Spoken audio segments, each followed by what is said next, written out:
सामान्य ज्ञान के अंतर्गत आज के महत्वपूर्ण प्रश्न। यदि आप किसी प्रतियोगी परीक्षाओं की तैयारी कर रहे हैं तो आपके लिए प्रश्न बहुत ही महत्वपूर्ण होने जा रहे हैं, जिसमें पहला प्रश्न है कि नदी का जल प्रदूषण किससे मापा जाता है।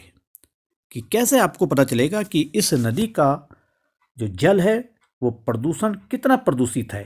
तो इसका उत्तर है कि नदी का जल प्रदूषण जल में घुली ऑक्सीजन की मात्रा से मापा जाता है। प्रश्न 2 देखिएगा कि दही शब्द में कौन सा लिंग है। लिंग दो प्रकार के होते हैं, स्त्रीलिंग और पुल्लिंग।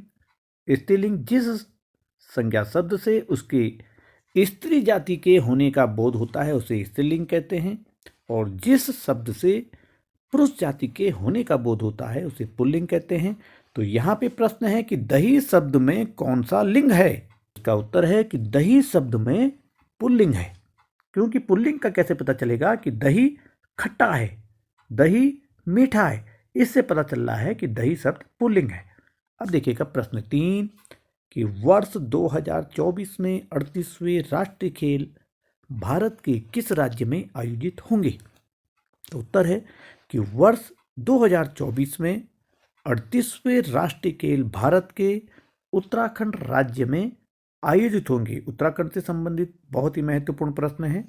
और प्रश्न अगला देखिएगा चौथा कि गुजरात में नर्मदा नदी के तट पर स्थित स्टैच्यू ऑफ यूनिटी के शिल्पकार कौन थे, यानी कि किसने इस मूर्ति को बनाया है।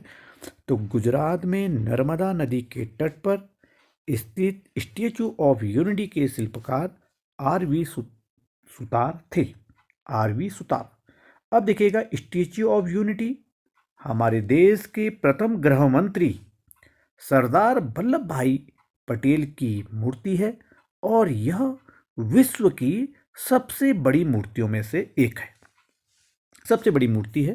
प्रश्न 5 देखिएगा कि मुख्यमंत्री उदीयमान खिलाड़ी उन्नयन योजना किस राज्य से संबंधित है। मुख्यमंत्री उदीयमान खिलाड़ी उन्नयन योजना उत्तराखंड राज्य से संबंधित है। इन 5 प्रश्नों के साथ बहुत ही महत्वपूर्ण विचार आपके लिए कि opportunity does not happen, you need to create it. कि अवसर मिलते नहीं, आपको उन्हें बनाने की जरूरत होती है।